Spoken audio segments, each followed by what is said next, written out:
इस देश की सांप्रदायिक हिंसा से लोग चिंतित हैं, तो सांप्रदायिक आधार पर इन्होंने जो घोषणाएं की हैं, पूरे देश से इनको माफी मांगनी पड़ेगी।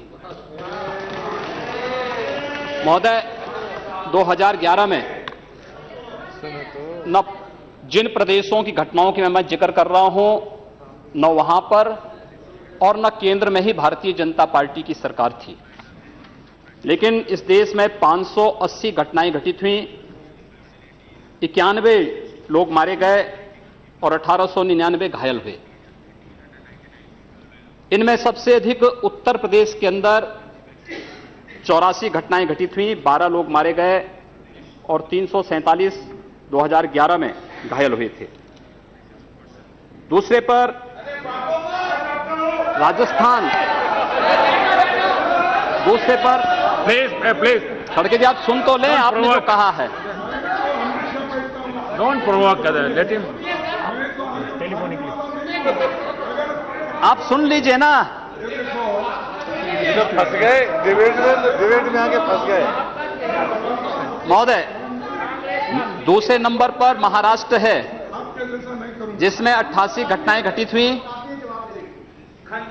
इसमें कांग्रेस नेतृत्व की सरकार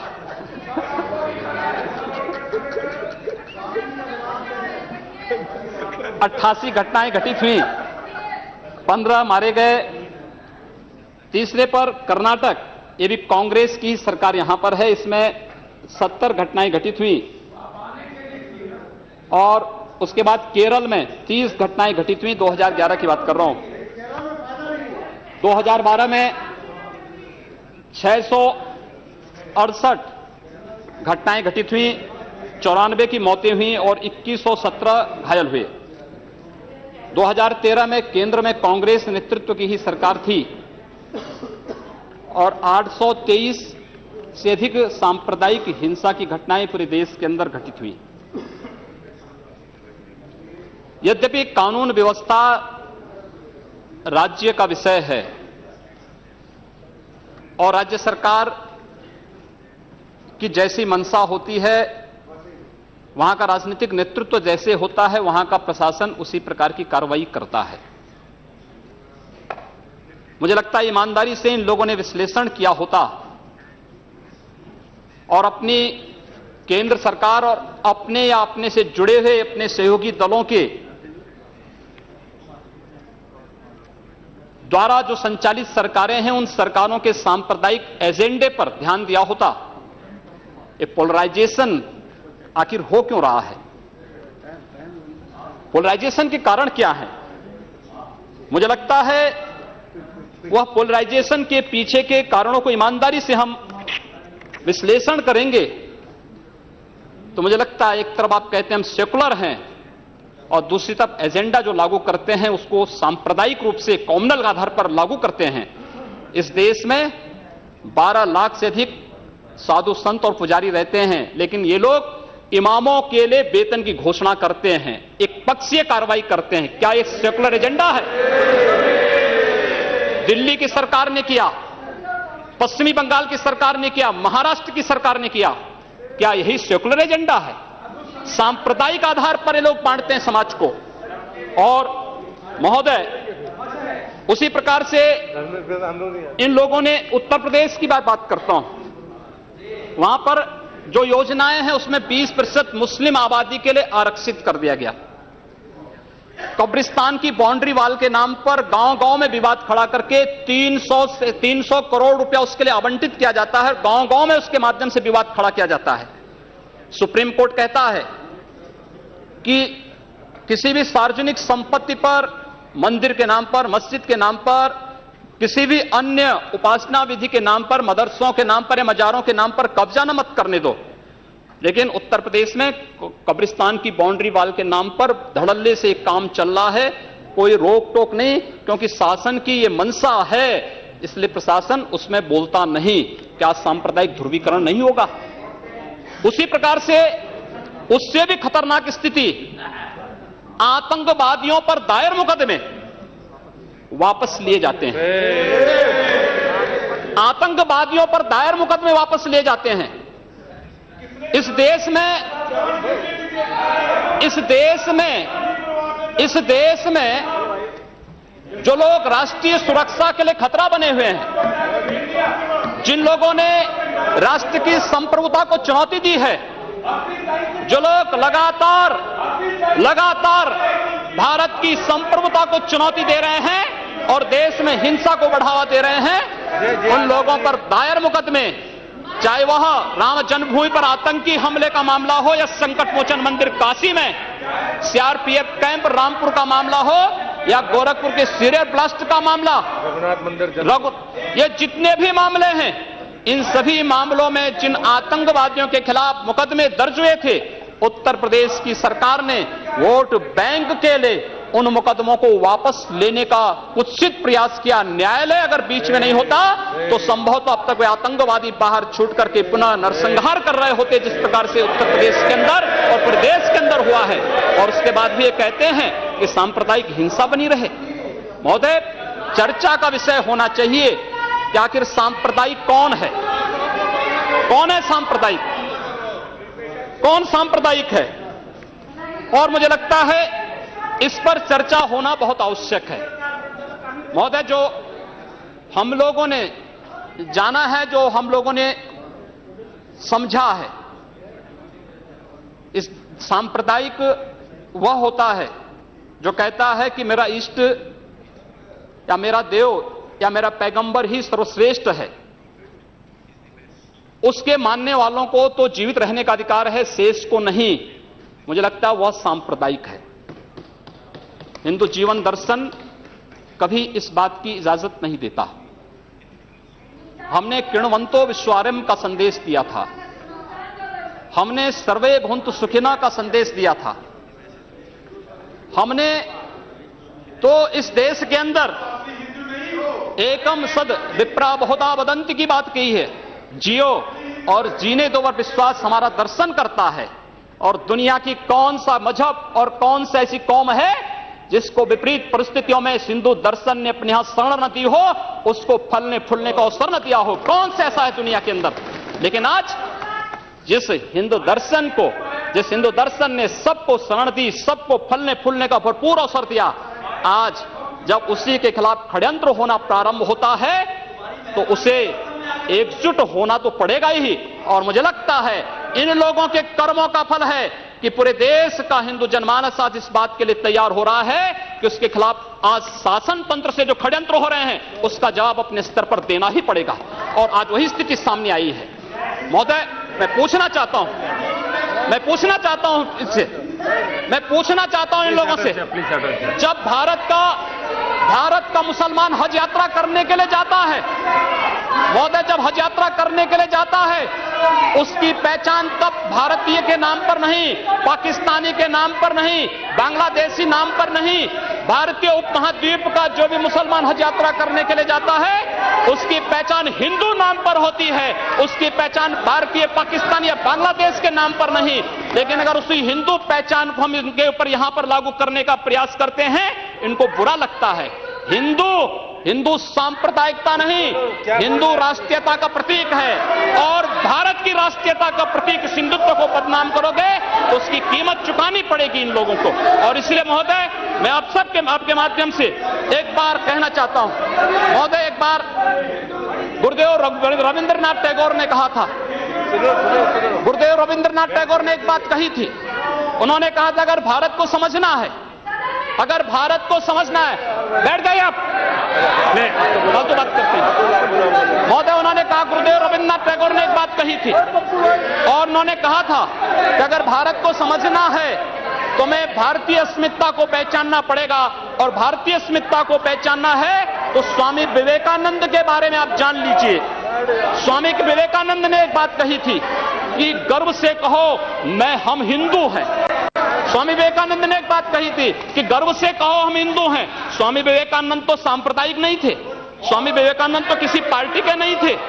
स्वामी विवेकानंद ने तो भारत का प्रतिनिधित्व किया था पूरी दुनिया के अंदर। और दुनिया के अंदर जो हिंदू आज पूरे देश के अंदर, पूरी दुनिया के अंदर अपनी सहिष्णुता के लिए पहचाना जाता था, आज उस हिंदू के साथ किस प्रकार का व्यवहार किया जा रहा है, वह कश्मीर से विस्थापित होता है, उसे कश्मीर से निकाला जाता है। एक भी बार इस सदन में चर्चा नहीं होती है, इन लोगों का मुंह नहीं खुलता जब कश्मीर से 3.5 लाख की संख्या में कश्मीरी पंडित निकाले जाते हैं, तब ये लोग नहीं बोलते। पिछले 2012 में असम के अंदर 3 महीनों तक बोडो जनजाति के लोगों को मारा जाता रहा, कोई नहीं बोला। महोदय, कोई नहीं बोला।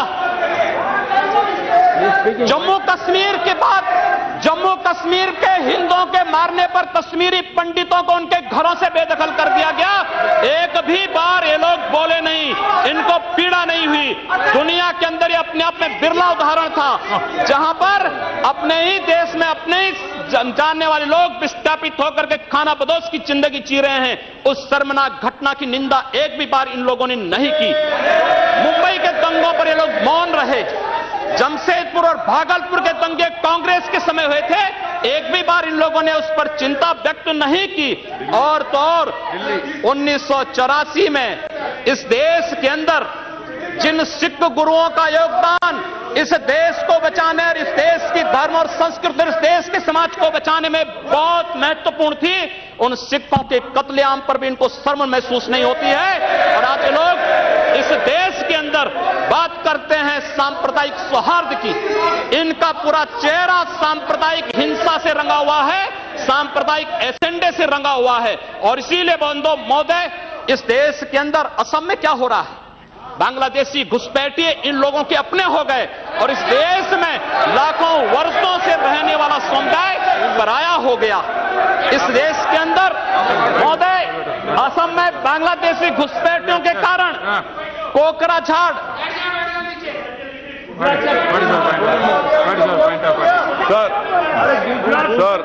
rule? What you want to? Under Rule 376, sir, the honorable member, while giving statement in his speech, he mentioned about communal rights. I request you that 2011 he has given a figures. Those are wrong figures. No, he has completely forgotten 10 to 2013. No. My question was there, sir. You cannot give wrong figures. Gujarat was the highest number followed by Madhya Pradesh. I have my question over here answer. I request you to check the record. Please. Sir, Please take it. Please. Say. No. Please. See, unmute my leg. See, on my leg, please. See, the member is speaking and giving some figures. You are disputing that figures. No. In your speech you can say. There is no ruling. There is not out of. During your speech you can speak. You reply that. During your speech you can counter it. Not. When your term comes, you at that time can dispute it. You continue. You can nothing will counter. उपाध्यक्ष महोदय, सच्चाई कड़वी होती है और कड़वी सच्चाई लोग स्वीकार करने को तैयार नहीं, क्योंकि ये लोग उस बीमारी से स्वयं त्रस्त हो चुके हैं जो बीमारी इन्होंने पूरे देश को दी है और इसीलिए ये लोग उस सच्चाई को स्वीकार नहीं कर सकते। कश्मीरी पंडितों के निष्कासन पर और कश्मीर पे हुए अत्याचार पर ये लोग मौन थे। मैं 2011-12 में असम के अंदर देख रहा था, 3 महीनों तक लगातार दंगे होते रहे, इन लोगों ने एक भी बार सदन में चर्चा नहीं कराई, असम जलता रहा। और तो और कांग्रेस के लोग एक बार तो असम के ही मुख्यमंत्री को कटघरे में खड़ा कर दिया कि इन्होंने बोडो लोगों के बारे में कैसे बोल दिया। अरे बोडो वहां का नागरिक है, उसके बारे में नहीं बोलेंगे, किसके बारे में बोलेंगे? लेकिन ये लोग बांग्लादेशियों घुसपैठियों की वकालत करते हैं और बांग्लादेशी घुसपैठियों की वकालत करते हुए इन लोगों ने पूरे बांग्लादेश, पूरे पूर्वोत्तर के भारत का जो समीकरण बदला है। महोदय, असम के अंदर आज कोकराझार, धुबरी, चिरांग और बरबेटा जिले जो हिंसा की सर्वाधिक चपेट में हैं, वे सर्वाधिक चपेट में जो जिले हैं वे इसलिए हैं क्योंकि बांग्लादेशी घुसपैठी वहां पर आकर के जमीनों पर कब्जा किए हैं। इन लोगों ने वर्क परमिट के साथ साथ उनके राशन कार्ड बनाए हैं और बेश्रमी के साथ, देश के साथ खिलवाड़ उन्होंने वहां पर उनके साथ उनके माध्यम से करवाया है। महोदय, और तो और हम किसी और बात में नहीं जाना चाहते हैं। मैं पूछना चाहता हूं कांग्रेस से और कम्युनिस्टों से भी, कोयंबटूर और बेंगलुरु धमाकों का जो अभियुक्त है, उस दुर्दांत आतंकवादी के लिए विधानसभा का सत्र, स्पेशल सत्र बुलाया जाता है। दोनों दल एक साथ मिलकर के अपील करते हैं कि उसको छुड़वाओ। ये क्या सेकुलर, क्या यही सेकुलर है? क्या इनका यही सेकुलर एजेंडा है? क्या यही इस देश में यही सेकुलरिज्म है? और इस देश के अंदर महोदय, इस देश के अंदर क्या हुआ था? Let him speak. हम भूले नहीं महोदय, 11 अगस्त 2012 को मुंबई के आजाद मैदान में जो कुछ हुआ, महोदय, आजाद मैदान की घटना क्या थी? आजाद मैदान में रोयांग मुस्लिम जो बर्मा में थे, उनके बीच में और वहां के बौद्धों के बीच में वहां पर हिंसा हुई, दंगे हुए। ये मामला म्यांमार का है, भारत का नहीं। लेकिन म्यांमार की घटना में दंगा कहां होता है? आजाद मैदान मुंबई में।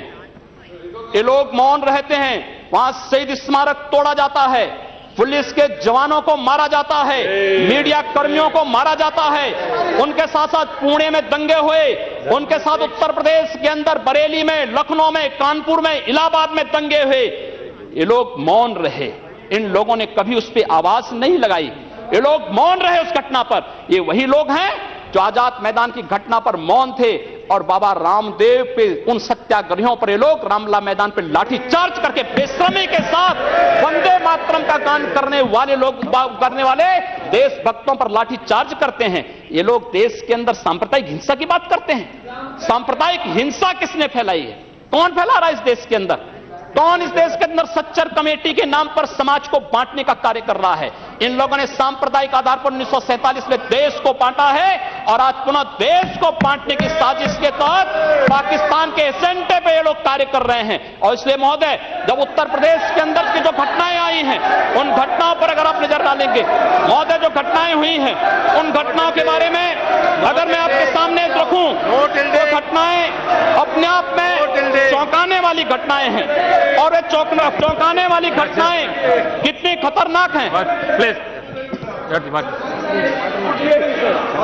Sir, Rule 380. I'm quoting. What is the point of order? No, I will ask. Rule 3. Sir. I am raising a point of order. While speaking, the member already made a defamatory statement. If the speaker is of the opinion that words have been used in debate which are defamatory or indecent or unparliamentary or undignified, he used the word that we already raised the issues of communal violence. We are not against anybody. We want a secularism to be maintained in this country. Therefore, we made a discussion. But honorable member, while discussing, honorable member, while discussing, he used the name of Pakistan. He abused us for naming the Pakistan. This is unparliamentary, sir. This should be deleted. This should be deleted, sir. As per CIT, this should be deleted. मैं उत्तर प्रदेश के अंदर आता हूं। Please. It has to be decided. Please. Deputy Speaker I have to give my ruling. He has been using the word Hindus and Muslims. Yeah. Saying. He is really against No, please. No, see, I have raised certain objections. If any objections is in regard, that will go through and will explain you. Please continue. What do you have to say? उपाध्यक्ष महोदय, सांप्रदायिक agenda इन लोगों का है, हमारा नहीं। हम लोगों ने पूरे देश को एकजुट करने का बात किया था। हम लोगों ने तो नारा भी दिया था कि सबका साथ और सबका विकास। हमने कहा था सबका साथ सबका विकास। लेकिन असम के अंदर अली और कुली का नारा इन लोगों ने दिया था, हम लोगों ने नहीं दिया था। असम को ये लोग बांटने का प्रयास कर रहे हैं, देश से अलग करने की साजिश कर रहे हैं। और इसीलिए मैं आपके माध्यम से कहना चाहता हूं, क्या यही इनका सेकुलरिज्म है? महोदय, मैं उत्तर प्रदेश के बारे में चर्चा करना चाहता हूं। उत्तर प्रदेश के अंदर 2012 में 118 घटनाएं घटित हुई, 2013 में 247 और मार्च से मई तक 65 घटनाएं घटित हो चुकी हैं। सहारनपुर का दंगा इसलिए हो जाता है क्योंकि हाई कोर्ट के आदेश पर सहारनपुर में एक गुरुद्वारे का निर्माण हो रहा था। अब न्यायालय के आदेश को प्रशासन नहीं मानेगा, उत्तर प्रदेश सरकार नहीं मानेगी। काठ में इसलिए वहां पर विवाद होता है क्योंकि उस गांव में 4 धर्मस्थल हैं, 3 मस्जिद, 1 मंदिर। मंदिर हिंदू समुदाय के द्वारा है, 3 मस्जिदों पर माइक रहेगा लेकिन मंदिर से माइक उतार दिया जाता है। क्या यही सेकुलर एजेंडा है इन लोगों का? यही सेकुलरिज्म है? क्या इसी को सेकुलरिज्म आप कहेंगे? और इसलिए महोदय, जो कुछ घटना घटित हुई मेरठ के अंदर, एक बालिका का अपहरण होता है और अपहरण होने के बाद उसके साथ जो घटना घटित होती है कितनी शर्मनाक थी। महिला हिंसा पर हम चर्चा कर रहे हैं और उस महिला हिंसा की बात हम कर रहे हैं, उस सब के बावजूद ये लोग मौन हो जाते हैं। इन लोगों के मुंह से इनकी जुबान नहीं खुलती उस मामले में। न्याय का तराजू तभी चलेगा जब इस देश के अंदर समान रूप से कानून सबके लिए समान रूप से लागू होगा। कानून इस देश में मत संप्रदाय और मजहब के आधार पर लागू नहीं हो सकता। और इसलिए महोदय, मैं आपके माध्यम से माननीय गृह मंत्री से चाहूंगा, कांग्रेस ने मुद्दा दिया है, अच्छा होगा पूरे देश के अंदर और उत्तर प्रदेश के अंदर जो एक घटनाएं घटित हुई हैं, इनकी एसआईटी जांच करा दी जाए। किसी सिटिंग जज से, किसी सुप्रीम कोर्ट के सिटिंग जज से इन सांप्रदायिक दंगों की जांच करवाने के साथ साथ अराष्ट्रीय तत्वों से किनके संबंध हैं, इसकी भी जांच करा दी जाए। दूध का दूध, पानी का पानी सबके सामने आ जाएगा। यही मांग करते हुए मैं अनुरोध करना चाहूंगा कि लोग सांप्रदायिक एजेंडे के साथ देश के सामने आए हैं और लोग देश के खिलाफ, इनके खतरनाक मंसूबों के खिलाफ हम सबको लड़ना पड़ेगा। धन्यवाद। इस तरह की खबरें देखने के लिए आप हमारे चैनल को लाइक करके सब्सक्राइब कीजिए और नोटिफिकेशन बेल ऑन कीजिए। धन्यवाद।